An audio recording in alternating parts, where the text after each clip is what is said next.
¿Recuerdan el tema que hemos estado hablando en las últimas semanas? ¿Recuerda lo que hablamos la semana pasada? ¿De qué hablamos? A ver. De ser discípulos, exactamente. Hemos estado hablando acerca de ser discípulos. Y el mensaje central de este estudio que hemos estado llevando es que todos somos llamados a ser discípulos. Tú y yo vamos a la Escritura, abrimos la Escritura y la leemos con detenimiento. Vamos a descubrir que el deseo de Dios para nosotros es que nos convirtamos en discípulos. Esa fue la razón por la cual Jesús vino a esta tierra. Jesús vino a salvar a las personas y a convertirlas en discípulos. De hecho, Él dejó esa tarea a sus discípulos para que ellos dieran continuidad, para que nosotros el día de hoy diéramos continuidad a esa obra que Jesús y ese propósito por el cual Jesús había venido a esta tierra. Mateo 28, 19 dice lo siguiente, dice palabras de Jesús, justo antes de ascender al cielo, después de haber resucitado, les dice: por lo tanto, vayan y hagan discípulos a todas las naciones. Ese es el propósito de Dios para nuestras vidas. ¿Alguna vez te has sentido confundido con respecto a qué es lo que tienes que hacer? ¿O por qué estás aquí? ¿O para qué estás aquí? Hay momentos en nuestra vida donde no tenemos claridad en qué es lo que Dios quiere para mí. ¿Qué se supone que debo hacer? Y yo quiero recordarte el día de hoy, o si crees que sí lo sabes, pero quiero que nos replanteemos juntos esto. El propósito de Dios para nuestras vidas es que podamos ser discípulos. Eso es lo que Dios quiere para ti, es lo que Dios quiere para mí. Quiere que nos convirtamos en discípulos y quiere que ayudemos a otros a que a su vez también ellos puedan ser discípulos. Así que eso es lo que queremos aprender. ¿Qué significa ser discípulo? Porque si vamos a ser discípulos y vamos a ayudar a otros a hacerlo, o eso es lo que Dios quiere, nos demuestra en su palabra, pero ¿qué significa eso?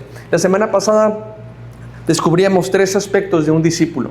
Esto está en el pasaje, o lo sustrajimos del pasaje de Marcos 1:17, las palabras de Jesús que dijo: síganme y yo los haré pescadores de hombres. Eso le dijo a sus discípulos, aquellos que eventualmente iban a ser sus discípulos. Y ahí encontramos 3 cosas. Descubrimos que un discípulo es alguien que está siguiendo a Jesús. Número 1. Número 2, es alguien que está siendo transformado por Jesús. Y número 3, es alguien que es parte de la misión de Jesús. Está involucrado, está llevando a cabo la misión de Jesús, que es hacer discípulos. Así que en esa semana anterior nos enfocamos en la primera parte, ¿verdad? Un discípulo sigue a Jesús. Y recordábamos o aprendíamos que la invitación de Jesús a seguirlo es una invitación a tener una relación con Él. Es una invitación a desarrollar una relación cercana a Él y conocerlo íntimamente. Hablábamos de eso, hablábamos de estar cerca de Jesús, de acercarnos a Él, de conocerlo. Pero el día de hoy quiero enfocar nuestra atención en esta segunda parte.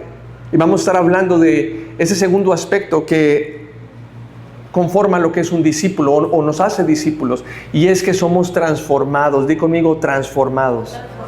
La transformación es una evidencia de que alguien es un discípulo de Jesús. Hay una verdad central que quiero que no se te olvide, quiero que la apuntes. Si tienes ahí tus notas, la grabes ahí en tu celular. Dice: un discípulo de Jesús no es simplemente alguien que cree en Jesús. Una vez más, un discípulo de Jesús no es alguien que simplemente cree en Jesús, sino es alguien que está siendo continuamente transformado a su semejanza por el poder de Dios.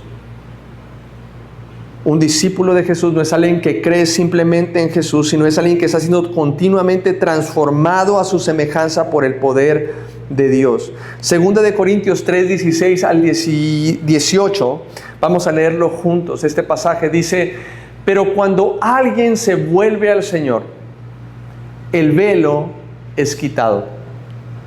Yo quiero podamos entender un poquito el contexto de lo que está leyendo ahí. No tenemos mucho tiempo para expandir en eso, pero el autor de Corintios, el apóstol Pablo, está haciendo en esa parte en la Escritura, él está haciendo una comparación entre el antiguo pacto, que es el Antiguo Testamento, y el nuevo pacto, que es Cristo. Y él dice, en el antiguo pacto, Dios se reveló a la humanidad, o al pueblo de Dios se reveló a través de leyes, hizo un pacto con ellos y les dio sus mandamientos. Moisés los recibió en la montaña, escritos en piedra, para que el pueblo de Israel pudiera conocer la voluntad de Dios. Era un pacto. El deseo de Dios era que el pueblo tuviera... La voluntad de Dios para el pueblo de Israel era que Él pudiera ser su Dios y ellos pudieran ser su pueblo. Entonces les da sus leyes y sus mandamientos. El pueblo de Israel se abocó a crear su vida, a vivir su vida alrededor de estos mandamientos, alrededor de estas leyes.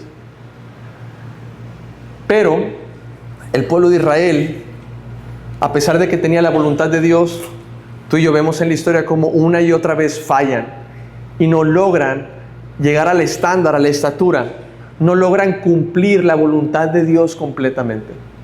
Por eso dice el apóstol Pablo que ese pacto viejo llevaba a la muerte, a la condenación.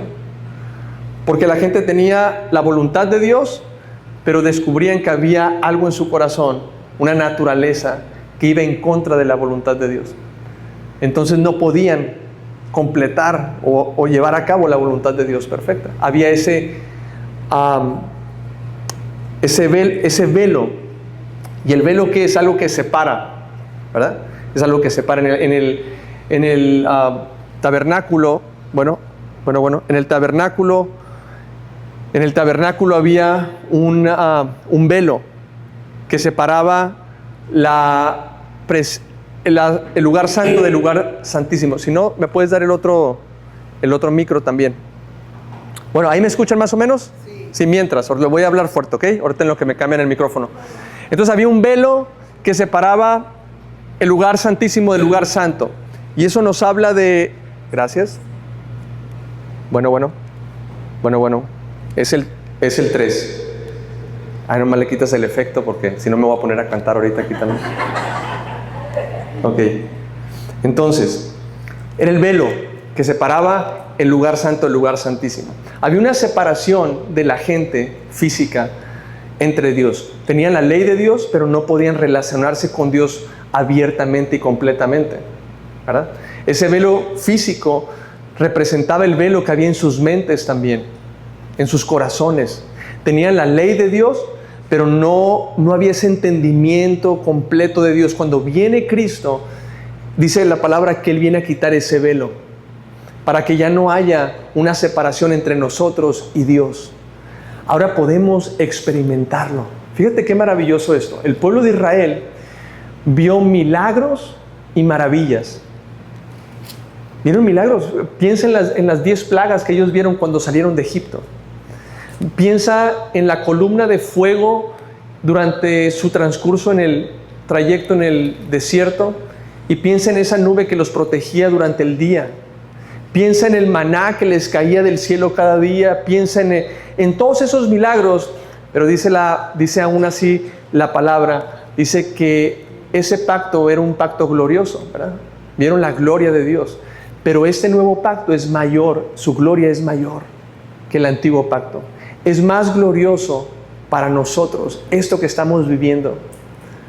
Porque ahora nosotros tenemos un libre acceso a Dios. Podemos acercarnos a Él, podemos entrar a su presencia, conocerlo y experimentarlo. Algo que la gente no tenía antes. Por eso dice, cuando alguien se vuelve al Señor, cualquier persona que vuelva al Señor, que se acerque a Cristo, el velo es quitado, Él quita ese velo. Pues el Señor es el Espíritu, y donde está el Espíritu, ahí hay libertad. Él trae libertad a nuestra vida. Esa libertad para podernos acercar a Él, para poder conocerlo. Y luego dice a continuación el siguiente pasaje: así que todos nosotros, a quienes nos ha sido quitado el velo, Jesús nos quitó ese velo, esa separación que nos impedía conocerlo, entender su voluntad. Dice, ahora Él nos quita ese velo y lo podemos ver y reflejar la gloria del Señor. Otra versión dice, podemos verlo, contemplarlo como un espejo. Tú te paras delante de un espejo y ves tu imagen, ¿verdad? Dice, así nosotros ahora podemos ver a Cristo, a Dios, contemplarlo. Lo vemos, su imagen, vemos su imagen y reflejamos también su imagen. El Señor, quien es el Espíritu, nos hace más y más parecidos a Él, o sea, nos transforma a medida que estamos siendo, bueno, vaya la redundancia, transformados a su gloriosa imagen. Así que este pasaje nos habla de la transformación. Nos habla de que ahora podemos conocerlo a Él, como hablábamos la semana pasada, y a razón de esa relación con Dios, de ese conocimiento y esa experiencia, lo podemos ver y lo podemos reflejar. Y luego dice el pasaje claramente, eso es la transformación. Eso es la transformación que sucede en nuestras vidas. Dios nos transforma cada vez más a su imagen. Hay 3 cosas que aprendemos en este pasaje. Número 1, que Dios es el que nos transforma. Así que cuando hablamos de transformación, la transformación que dice la Escritura no solamente es un cambio externo de comportamiento. No es algo que nosotros producimos, es algo que Dios produce en nosotros. Número 1. Lo segundo que descubrimos es que la transformación es un proceso. Por eso dice, a medida que somos transformados. Es un proceso que debe tener continuidad. Es decir, que cada día, un discípulo, cada día es transformado. No deja de ser transformado, continúa siendo transformado. Y número 3, aprendemos que el objetivo de esa transformación no solamente es mejorar nuestra vida, sino es hacernos a la imagen de Jesús. Es que tú y yo seamos como Jesús. Ese es el objetivo de la transformación de Dios. Ahora, vamos a ver en un momento más. Primero quiero que veamos por qué necesitamos ser transformados y luego vamos a ver cómo somos transformados, ¿ok? Porque yo creo que muchas veces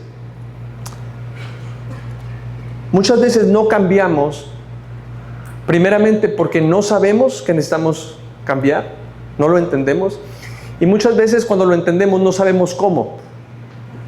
Así que quiero que vayamos a la Escritura y veamos el proceso que Dios ha revelado en su Escritura de cómo Él nos transforma y nos cambia. Porque yo creo que una de las mayores necesidades que tú y yo tenemos el día de hoy es ser transformados a la imagen de Jesús. Necesitamos ser transformados.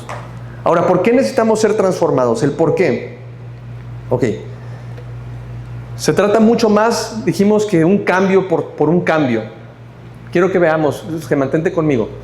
Cuando Dios crea al ser humano, dice Génesis 1:26 que Dios lo crea a su imagen y su semejanza, ¿verdad? Él nos crea y Él pone su imagen en nosotros.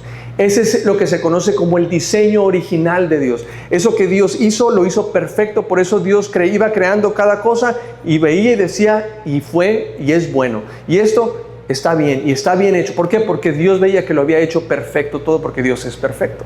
Cuando llega el ser humano, Dios lo crea a su imagen y semejanza y lo hace bien. Esa imagen que llevábamos de Dios, número 1, honraba a Dios porque reflejaba la gloria de Dios, y número 2, bendecía a su prójimo.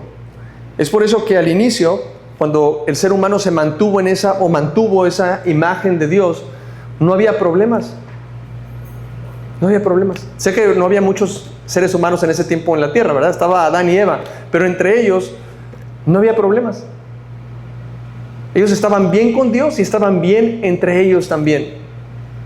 Porque cuando uno tiene la imagen de Dios, el carácter de Dios en su vida, tú puedes estar, número 1, estás bien con Dios, conectado con Dios, y número 2, tú puedes estar bien con otras personas también.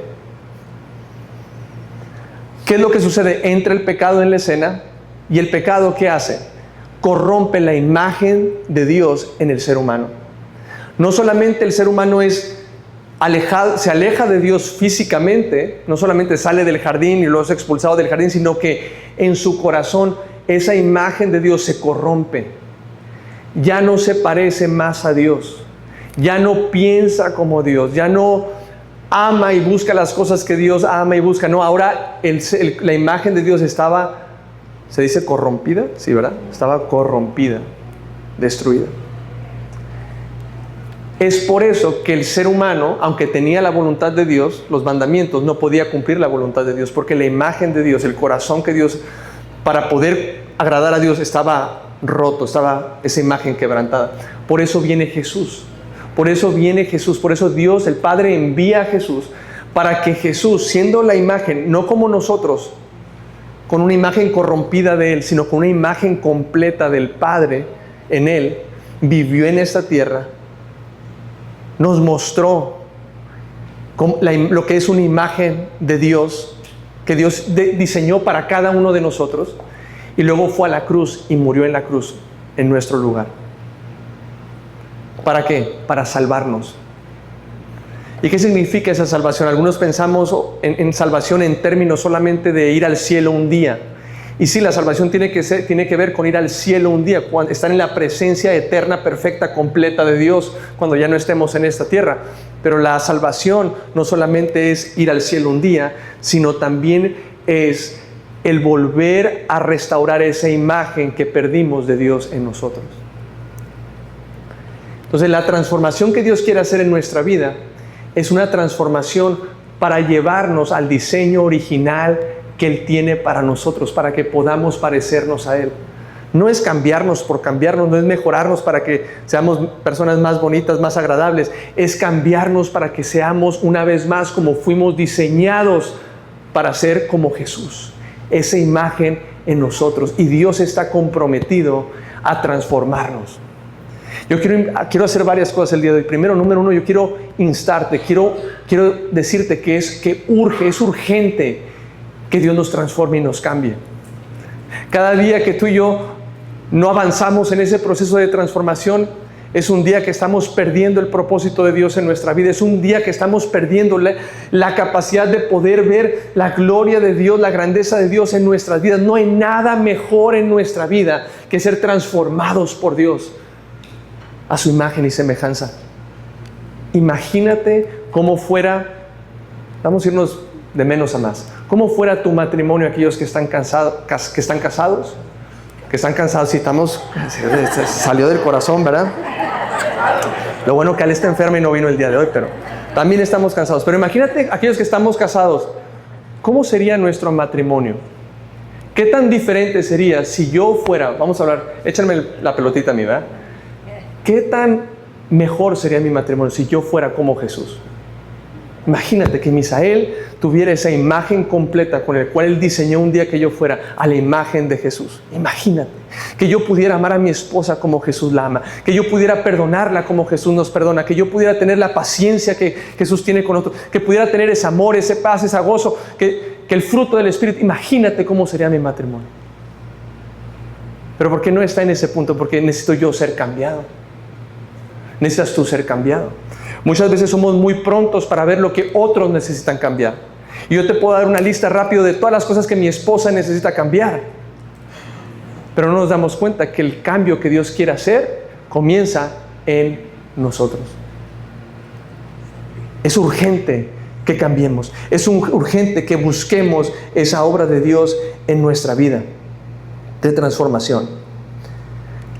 La transformación es un proceso. Y hay muchas palabras en la Biblia que describen esto. Hay palabras como transformación, renovación, santificación. Todo tiene que ver con lo mismo. Es llevarnos en un proceso de cambio para que seamos más como Jesús.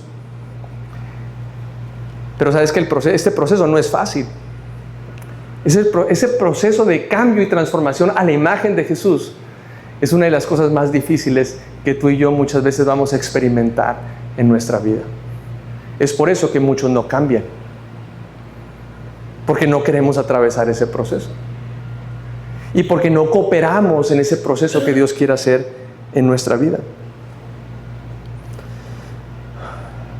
Muchos comenzamos en el proceso, pero no terminamos de cambiar. Y no solamente eso, muchas veces queremos cambiar, pero no sabemos cómo cambiar. Yo quiero que el Señor nos ayude el día de hoy a entender, de acuerdo a su palabra, cómo Él nos dice que podemos ser transformados podemos ser cambiados. Número 1. Bueno, hay varios puntos que voy a mencionar y voy a hablar del proceso de transformación. Aquí es algo que solamente vamos a aprender a la luz de la Escritura, lo que la Biblia nos enseña, y luego después de aquí tú vas a tener que llevarte este conocimiento y aplicarlo a tu vida. Yo pido y le pido al Señor que Él abra los ojos de nuestro corazón, que ilumine nuestro corazón y el día de hoy nos caiga el 20 a muchos de nosotros en las áreas donde a lo mejor todavía no nos ha caído el 20. Pero como Dios quiere que cambies y como Dios quiere que yo cambie, nos enseña cómo hacerlo. Lo primero que sucede, Dios, el proceso de transformación comienza con el perdón. Ahí comienza. Dios, para transformarnos, lo primero que sucede es que Dios perdona nuestros pecados. Ahora, ¿por qué estamos hablando ahorita de perdón si yo quiero hablar de cambio? No, porque si no entendemos cómo surge todo esto y cuál es el primer punto de este proceso, tú y yo vamos a perder de vista no solamente el cambio, sino no vamos a poder llegar al cambio, a la transformación. Tenemos que ir a la raíz. Si tú y yo tenemos un árbol de limones, por ejemplo, y tú ves un fruto, ese fruto va a ser limones porque ese árbol da limones. Y tú vamos a decir que tú quieres cambiar ese fruto, quieres erradicar ese fruto, no te gusta ese fruto. Está muy amargo el limón, no te gusta, muy ácido. Yo voy a ir y voy a quitar todos los limones que están en ese árbol. Ahora yo te pregunto, ¿erradiqué los limones o no los erradiqué? Erradiqué momentáneamente los limones, pero ¿qué va a dar ese árbol en la siguiente temporada? Limones, ¿por qué? Porque es un árbol que da limones. Y muchas veces nosotros nos acercamos al cambio o al proceso de cambio pensando en los comportamientos o en las cosas externas que queremos cambiar o necesitamos cambiar. En las actitudes, en los pensamientos, en los hábitos que queremos cambiar. Pero Dios no comienza cambiando o modificando nuestro comportamiento. Dios va a la raíz. Y lo primero que tenemos que entender es que la transformación que Dios hace en nuestras vidas comienza cuando Él perdona nuestros pecados. Él perdona nuestros pecados. Nuestro problema no es una actitud, no es una mala costumbre, no es una adicción, no es un mal hábito, no son malas palabras. Nuestro problema se llama pecado. Ahí surge todo nuestro problema. La Biblia nos dice que nuestro pecado primeramente es contra Dios. El salmista dijo en el Salmo 51, versículo 4, contra ti y solo contra ti he pecado. Entonces, cuando tú y yo, volviendo al ejemplo que yo les daba de mi matrimonio, vamos a decir que yo tengo un maltrato con mi esposa, mis palabras hieren a mi esposa, mis actitudes hieren a mi esposa. Mi principal problema no es con mi esposa. Mi principal problema es con Dios, porque antes de ofender a mi esposa y lastimarla, yo ofendí a Dios y transgredí sus principios. Entonces mi problema es con Dios. Yo quiero arreglar mi problema con mi esposa y cambiar mi actitud, pero no voy a la raíz, que mi problema principal es con Dios. Entonces no voy a ver un cambio genuino y verdadero. Lo primero que yo tengo que hacer es resolver ese asunto del pecado, y nosotros no podemos hacerlo por nosotros. Por eso vino Jesús, por eso es tan maravilloso que cada domingo recordamos y celebramos y alabamos a Dios, porque Él mandó a su Hijo Jesucristo, porque a través de eso tenemos perdón. Dice claramente que Jesús vino a resolver el problema del pecado. Primera de Juan, capítulo 1, versículo 9, dice: si confesamos nuestros pecados, Él es fiel y justo para perdonarnos y limpiarnos de toda maldad. Si confesamos nuestros pecados. Ahora, ¿cómo accesamos a ese perdón de Dios? Bueno, primero tenemos que reconocer. ¿Confesar qué es? Es reconocer algo, ¿no? Confesar es sacar algo que está oculto a la luz y decir: sí, esto es lo que es, esto es verdadero. Lo pones sobre la mesa. El pecado, el problema del pecado es que está oculto, y mientras más lo ocultemos y mientras más lo echemos debajo del tapete, ahí se va a quedar, no se va a arreglar, no lo va a arreglar el tiempo, no lo va a arreglar absolutamente nada, solamente va creciendo. Pero cuando lo ponemos lo sacamos a la luz y lo confesamos y decimos: este es mi realidad, este es lo que hay en mi corazón, esto es lo que hay en mi vida, y nos arrepentimos de Él, dice que Él es fiel y justo para perdonar nuestros pecados y para limpiarnos de toda maldad. No solamente nos dice borrón y cuenta nueva, sino también nos limpia. Y esa limpieza habla de transformación. Así que lo primero que tenemos que hacer es ir delante de Dios y asegurarnos que identificar más bien que aquello que necesitamos cambiar tiene su origen mucho más profundo quizá. Y que hay algo que Dios tiene que trabajar ahí. Hay algo que tenemos que confesar. No hay un cambio si no hay confesión. Si no reconocemos, ¿cómo vamos a cambiar? Y a veces pensamos que confesar es nomás decir, sí, ya necesito ser más paciente. No es solamente eso. Es lo que hay dentro de nuestro corazón. Que lo que Dios tiene que primeramente perdonar. Entonces primero nos perdona.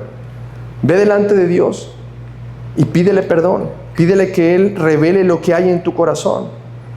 Muchas veces son cosas mucho más profundas, son mucho más profundas que acciones, son motivaciones, son pensamientos, son actitudes que están en lo profundo de nuestro corazón, que están ahí, que Dios necesita perdonar. Lo segundo que sucede cuando Dios nos perdona, nos da una nueva identidad. Ahí todavía no hemos hecho nada nosotros, solamente confesar nuestro pecado, confesar que necesitamos cambiar. Es todo lo que hemos hecho hasta este punto, pero ahí ya comenzó el proceso de transformación, porque Él nos perdona y lo segundo que Él hace, Él nos da una nueva identidad.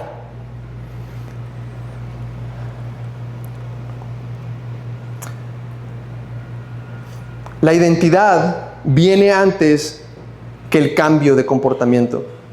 Segunda de Corintios 5:17 dice, de modo que si alguno está en Cristo, nueva criatura es. Las cosas viejas pasaron, ahora han sido todas hechas nuevas. Quiero que notemos algo muy importante. Dice que Él nos hace una nueva creación. No dice que nos mejora, no dice que nos perfecciona, no dice que nos repara solamente. Él nos hace una nueva creación. Una nueva creación es una nueva identidad. Una nueva creación, una nueva identidad. No podemos cambiar si primero no entendemos nuestra nueva identidad en Cristo. Quiero que pienses en esta historia que Jesús contó del hijo pródigo. Tú la has escuchado seguramente. ¿Qué pasa con el hijo pródigo? Él se va y despilfarra y pierde todo lo que tenía, todo lo que era de su padre. Va, lo despilfarra, lo pierde. Y cuando está ya lejos de su casa y cuando está tocando fondo, él dice, ¿sabes qué? Recapacita y dice, voy a regresar a mi casa. Y regresa, y cuando su padre lo ve venir, él sale al encuentro de su hijo. Y su hijo, ¿qué hace? Confiesa. Y le dice, he pecado contra el cielo y contra ti. Se arrepiente. No dijimos que el primero es el perdón. Es más, hasta él sabía que no merecía ser ya hijo de su padre. Eso es un arrepentimiento genuino que reconoce, no que se excusa, no que culpa a otros, que dice, esto es mi culpa, es mi pecado. Se arrepiente y su padre, ¿qué es lo segundo que hace? ¿Qué le dice? Ve y arregla tu vida, arregla tus errores. ¿Qué es lo que hace su papá después de ahí? ¿Qué le responde su papá al arrepentimiento de su hijo? Que nos demuestra que le otorgó el perdón, lo perdona y luego restituye su posición como hijo. Le da una nueva identidad. Esa identidad que tenía en un inicio, pero que él había despreciado, ahora el padre le restituye su identidad. ¿Por qué? Porque va y le dice a sus criados, le dice, traigan ropa nueva, traigan un anillo nuevo, traigan sandalias nuevas para los pies de mi hijo. No le reprochó, no le dijo, mi hijo, tienes de aquí en adelante, estas van a ser las reglas aquí en casa. No dijo nada de eso. Seguramente en un futuro hubo una conversación que hablara de eso, pero en ese momento lo que hizo fue restituir su identidad como hijo. Porque cada uno de esos elementos, la ropa, el anillo, el calzado, representaban su identidad. Era lo que diferenciaba el hijo de un siervo, de un sirviente en la casa. La ropa que llevaba, su anillo que representaba la autoridad, su calzado. Y es lo mismo que Dios hace con nosotros. Nos perdona y luego nos da esta identidad que tenemos como hijos de Él. No nos la ganamos, no la merecemos. De hecho, hicimos todo lo contrario, todo lo necesario para rechazarlo. Sin embargo, Él en su gracia nos da su identidad o nuestra identidad como hijos. No podemos cambiar si no entendemos que somos hijos. Ahora, el proceso para aprender a vivir como hijos a lo mejor va a tomar un tiempo, pero tenemos que entender que somos hijos de Dios. Piensa en una persona que quedó huérfana, por ejemplo, y que vivió sin padres, y vivió en el sistema, en foster, de casa en casa, pero nunca tuvo padres. Y un día llega una familia que adopta a esa persona, a este joven, lo adopta. Ese día que lo adopta y firman los papeles de adopción, ese día ese niño o esa niña se convierte en miembro de la familia, ¿sí o no? Completamente, con todos los derechos que tiene un hijo, porque fue adoptado, fue hecho parte. La Biblia dice que hemos sido adoptados por Dios, somos hijos de Dios. Pero imagínate un hijo o un niño que viene viviendo toda su vida sin padres, en el sistema. Nunca ha tenido una familia, nunca ha tenido un padre, nunca ha tenido una madre, nunca ha tenido hermanos. Ahora llega una familia, es hijo, pero necesita aprender a vivir como hijo, a pensar como hijo, a sentir como... Es algo que necesita, va a tomar tiempo, pero ya es hijo. Ahora el proceso para nosotros no es convertirnos en hijos y dar el ancho. Ya somos hijos de Dios, pero tenemos que aprender a vivir en esta identidad que tenemos como hijos e hijas de Dios. Y nuestro problema no es que no seamos hijos, es que no sabemos, seguimos viviendo como si no fuéramos hijos. Imagino los desafíos que alguien que comienza a vivir en una familia que nunca tuvo familia, los desafíos que puede enfrentar. Nuestra condición cambia, nuestro estatus cambia, pero nuestra mentalidad muchas veces no cambia instantáneamente. El pueblo de Israel fue un ejemplo de eso. Eran libres, ya no eran esclavos en Egipto, pero seguían pensando de esa manera. Y el proceso es el deseo de Dios de llevarlos a pensar y a vivir como hijos de Dios, a confiar en Él. Y tenían sed y se quejaban y decían, no, el Señor nos trajo para morirnos aquí en el desierto. Y Dios es, no, ya no son esclavos, ya no dependen de las circunstancias, ahora son hijos, yo soy su padre. Y llevarlos por ese proceso y les muestra ahora y les da agua para que puedan beber. Y más adelante en el camino luego les da hambre y comienzan a actuar otra vez como esclavos. Y dicen, no, aquí nos vamos a morir. No, soy su padre, confíen en mí. Ese es el proceso que Dios quiere llevarnos a nosotros. Ahí comienza la transformación, pero tenemos que entender nuestra identidad. La identidad viene antes que el cambio de comportamiento. Hay muchas cosas que puedo decir respecto a esto, pero tenemos que avanzar. Solamente quiero dejarte con esta pregunta. ¿Te ves como un hijo de Dios, como una hija de Dios? ¿Te sientes como una hija de Dios, como un hijo de Dios? ¿Hay algo en nuestra percepción de nuestra identidad que tiene que cambiar el día de hoy? Porque si yo no me veo como un hijo de Dios, ¿cómo me voy a relacionar con mi padre como un hijo? No puedo. Digo, yo tengo amigos, yo me acuerdo cuando estaba más chico, tenía amigos que iba a su casa todo el tiempo y convivíamos mucho, y en el verano a veces hasta me iba a quedar a su casa a dormir unos días, y ahí yo conocía a sus papás, mucha confianza, éramos súper amigos, pero no eran mis papás. Yo tenía mucha confianza con ellos, los quería, me apreciaban mucho, pero no eran mis papás. Porque si yo no soy un hijo, no me veo como un hijo, no puedo relacionarme como un hijo con nuestro Padre. Y si no hay eso, no vamos a poder experimentar el cambio que Dios desea que haya en nuestra vida. Porque ese cambio no es un cambio de una modificación de comportamiento, es un cambio de vida. Primero comienza con nuestra identidad. Por eso es que Pablo en Efesios comienza su carta, no diciéndole cómo se tenían que comportar, no diciéndoles qué tenían que hacer, comienza recordándoles, ustedes son su identidad, ustedes son escogidos, ustedes son hijos, han sido adoptados, son perdonados, son redimidos, son bendecidos. Comienza a afirmar su identidad como hijos de Dios. Si hay alguien el día de hoy que no tiene claro eso, quién es en Cristo, Él quiere reafirmar tu identidad como hijo de Dios. como hija de Dios. Lo tercero que sucede, nos perdona, nos da una nueva identidad. Lo tercero es que Dios sana lo que está roto en nuestro interior. Porque vivir lejos de Dios tiene un efecto en nuestro corazón, en nuestra vida. Miramos la historia del hijo pródigo. Eso tuvo un efecto en su corazón, en su vida. El alejarse de su padre, el vivir lejos de la voluntad de Dios tiene un efecto en nosotros. Y Jesús no solamente quiere venir a perdonarnos, Él quiere venir a sanarnos. Muchas personas recibimos el perdón de Dios, pero no siempre, o sea, recibimos el perdón de Dios, pero aún así seguimos cargando. Digo seguimos porque son muchas cosas que llevamos en nuestro corazón.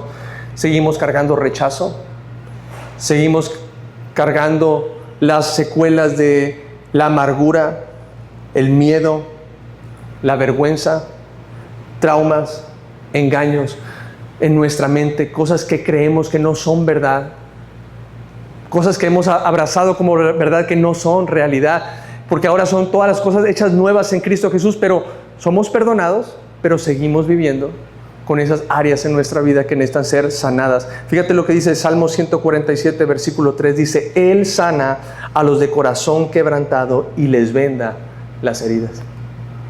Qué maravilloso eso, ¿verdad? O sea, Dios no solamente nos perdona, sino que también nos sana. ¿En qué áreas necesitamos que Dios sane en nosotros? ¿Qué áreas necesitamos que Dios llene? ¿Qué vacíos necesitamos que Dios llene? Porque muchas veces nuestro comportamiento es el resultado de heridas que no han sido sanadas y de vacíos que no han sido llenados. Y tú ves a un joven que está en una adicción, por ejemplo. Y dices, ok, tiene que ser libre de esa adicción, pero ¿de dónde viene eso? ¿De dónde viene eso? Y te das cuenta que son muchos factores detrás de eso. Hay jóvenes que no encuentran esa aceptación en donde deben de encontrar esa aceptación y afirmación, y van en busca de eso. Y se integran o se suman a ambientes que no son buenos, pero que les dan esa afirmación. Se sienten parte de algo, esos amigos que les dan su aprobación y entran en situaciones, tú lo sabes, en adicciones, en muchas otras cosas, pero detrás de eso hay cosas que tienen que sanar. En ocasiones nuestro comportamiento viene de intentar llenar vacíos con cosas que no llenan. Y es lo que estamos atorados, es lo que necesita cambiar, pero Dios quiere ir más profundo a eso que tiene que sanar. Por eso dice la Escritura, y eso es lo que Dios le reclama al pueblo, les dice: ustedes me han abandonado a mí, la fuente de agua viva, y han cavado para ustedes cisternas rotas que no retienen agua. Y están volviendo a ese pozo a agarrar agua, como esa mujer que iba todas las tardes a agarrar agua, pero esa agua nunca te va a saciar. Le dijo Jesús, nunca te va a saciar. Ese comportamiento nunca va a llenarte, esa relación nunca va a traer esa satisfacción, esa plenitud, porque estás yendo a la fuente incorrecta. Entonces la transformación muchas veces es entender el por qué estamos yendo a esa fuente y entender que Dios nos ha provisto una fuente mejor. No una cisterna rota que no retiene agua, no un agua que no sacia nuestra sed, sino nos ha dado lo que necesitamos, y que ya no es necesario vivir de esa manera, ya no es necesario recurrir a esos patrones de conducta y de pensamiento. Esos funcionaron cuando estábamos lejos de Dios, cuando no conocíamos al Señor. Esos te ayudaron para salir adelante en ese momento, pero dice la palabra, ya basta de eso, ya no necesitas eso, porque ahora las cosas son nuevas. Eres un hijo de Dios, eres una hija de Dios. Tienes una identidad y yo quiero sanar tu corazón. Quiero llenar esos vacíos. Entonces Él comienza a sanar nuestro corazón. ¿Cómo lo sana? Con su presencia. ¿Cómo nos llena? Pues con su presencia. Por eso es importante llenarnos cada vez más de Él. Porque conforme nos vamos acercando a Él y dejamos en nuestra comunión con Él, que Él siga llenando nuestro corazón, nuestra mente, con su Espíritu, con su palabra, Él comienza a sanarnos. Por eso el cuarto punto, lo siguiente que Él hace cuando comienza a sanar es darnos su presencia, porque su presencia es la que nos sana, es la que nos restaura, es la que nos llena.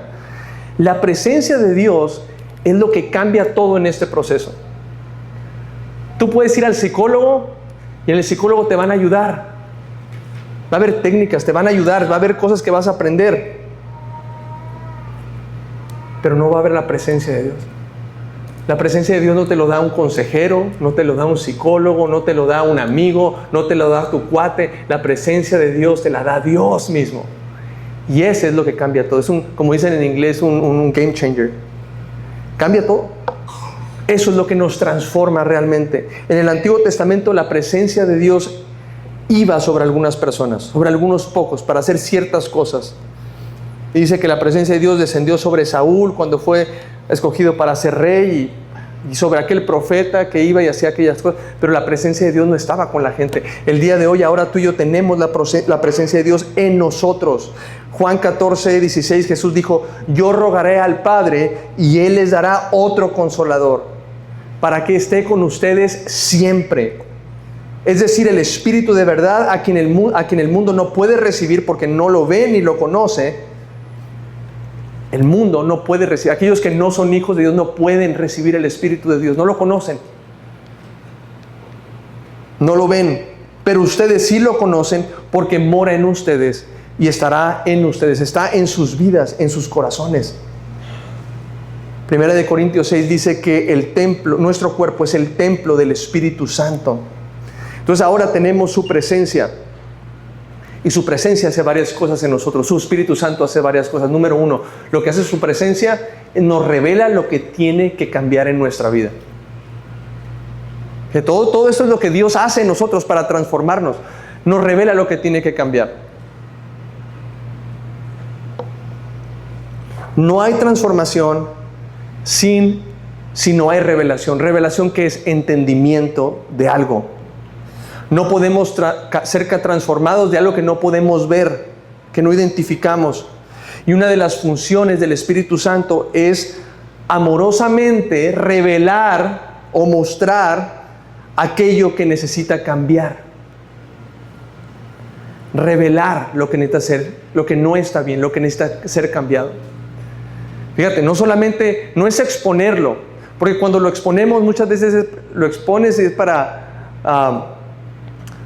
condenación, u otra gente lo utiliza a veces nuestras fallas y nuestras debilidades, ¿verdad? Para exponernos, dejarnos en ridículo, para acusarnos. Pero Dios no hace eso. Su Espíritu Santo, ¿sabes lo que hace? Revela. Y quiero que pensemos en la historia de Zaqueo por un momento. ¿Te acuerdas de la historia de Zaqueo? Este hombre que va y sube a un árbol porque sabe que Jesús va a pasar por ahí. Y esta persona, tú sabes el tipo de persona que era Zaqueo. Si podemos decir que alguien necesita ser transformado, pues era Zaqueo, como todos nosotros. Entonces llega Zaqueo, él sube al árbol y Jesús pasa por ahí. ¿Y qué es lo que hace Jesús? Zaqueo, ¿por qué te estás portando así? ¿Por qué eres así? ¿Por qué tomaste ese rumbo en tu vida? ¿Es lo que le dice Zaqueo? ¿Lo que le dice Jesús a Zaqueo? No. Jesús le dice: Zaqueo, bájate de ahí en este momento, que voy a ir a tu casa. ¿Qué le ofreció Jesús? Jesús sabía que él necesitaba ser transformado. Él sabía que estaba lejos de la imagen que Dios, para lo cual Dios lo había creado. No recibió un regaño de Jesús, no recibió una condenación de Jesús. Jesús le ofreció su presencia. Bájate, Zaqueo, porque voy a ir a tu casa. Seguramente en ese momento, como en todos los demás escenarios de Jesús, cuando se acercaba a estas personas que los demás veían como pecadores y malos y criminales, se sorprendieron y dijeron: Jesús va a ir a la casa de esta persona. Jesús se va a sentar a comer con ellos. Recuerda lo que dijimos la semana pasada: comunión, el comer con ellos, sentarse a la mesa. Jesús le dijo: Zaqueo, bájate, quiero ir a tu casa. Y en su casa, en la presencia de Jesús, algo sucede en el corazón de Zaqueo, que Zaqueo entiende algo que no había entendido en toda su vida. Él había recibido y experimentado el rechazo de la gente toda su vida, del pueblo toda su vida. Él era en el pueblo de Israel, él no podía entrar al templo porque era un publicano, era un cobrador de impuestos. Era alguien que rechazaba el resto de la gente, sabía, esta gente es mala, son corruptos, enemigos del pueblo, de la gente. Todo el mundo sabía quién era Zaqueo. Cuando la gente veía a un cobrador de impuestos, ¿sabes lo que hacía? Se cruzaba del otro lado de la calle, ni se les acercaban. Ellos sabían, él había experimentado el rechazo de la gente, todo el tiempo les recordaban quién él era. Y nada de eso había cambiado en Zaqueo. Quizá a lo mucho, si no es que Zaqueo se había endurecido más su corazón. Pero cuando está en la presencia de Jesús, no nos dice que habló Jesús con él. ¿Sabes por qué creo que no nos dice por qué habló Jesús con él? Porque no es importante lo que Jesús habló con él. No que no sea importante, seguramente le habló algo maravilloso que le reveló a su corazón cosas que él nunca había entendido. Pero es su presencia lo que vamos aquí, es nuestra presencia. Las conversaciones de Jesús con nosotros, cada uno es distinto, porque cada uno estamos en un lugar distinto. Pero es su presencia la que hace la diferencia. Lo que el pasaje sí describe es el cambio y la transformación que surgió en Zaqueo a razón de la presencia de Jesús. Dice que se levanta y él dice, sí, primero lo que voy a hacer es dar la mitad de mis bienes a los pobres. ¿Jesús le pidió que hiciera eso? No. Jesús le dijo, hey, has acumulado riqueza a costa de la gente, les has robado. Una convicción que surgió en su corazón en la presencia de Jesús. Y un cambio de actitud, porque no solamente dijo, sí he hecho mal, he robado, he defraudado, he pecado, no. Él dijo, voy a hacer un cambio. Y comienza una transformación que no sale, creo, del corazón de Zaqueo, sale de lo que Dios comienza a hacer en su vida, en su mente y en su corazón. Comienza a tener una convicción, se levanta y declara y dice, yo voy a dar la mitad de mis bienes a los pobres. Si a alguien yo le he robado algo, yo le voy a reponer 4 veces lo que le he robado. Hay un cambio en su corazón, una transformación que viene a razón de la presencia de Dios. Hay algo que tú y yo no vamos a entender, por más que tu esposa te diga tantas veces cuánto necesitas cambiar y esas actitudes que necesitan cambiar, por más que veas el efecto que eso tiene a la gente a tu alrededor, el impacto, por más que veas, a veces experimentemos las consecuencias, muchas veces no entendemos hasta que Dios nos lo hace entender. Dice, con sus lazos de amor nos atrajo.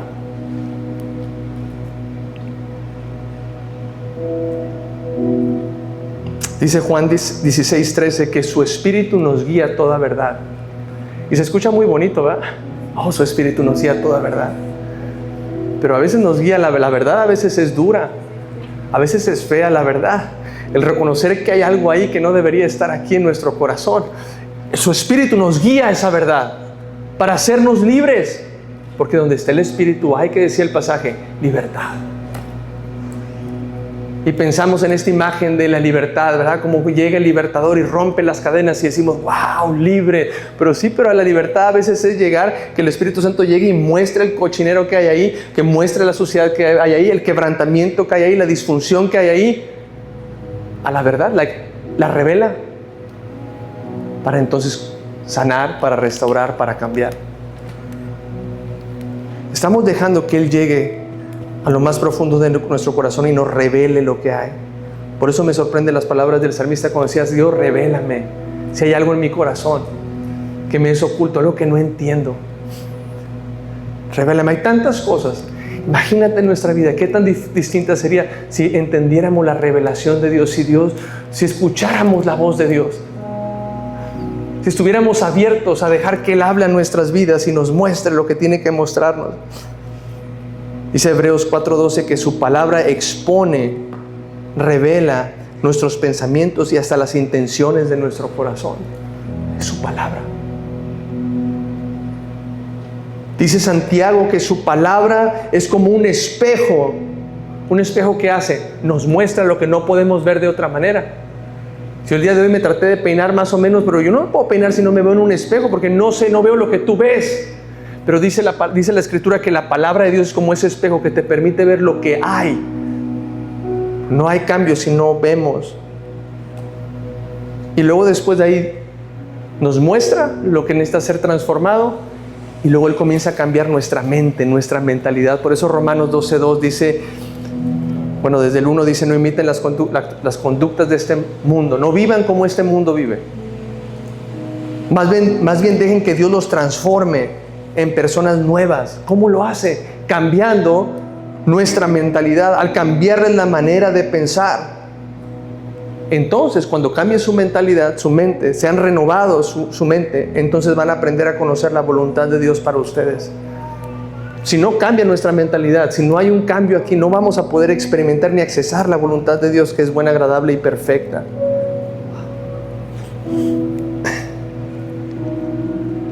Hay tantas cosas en nuestra mente que están ahí que no son verdad.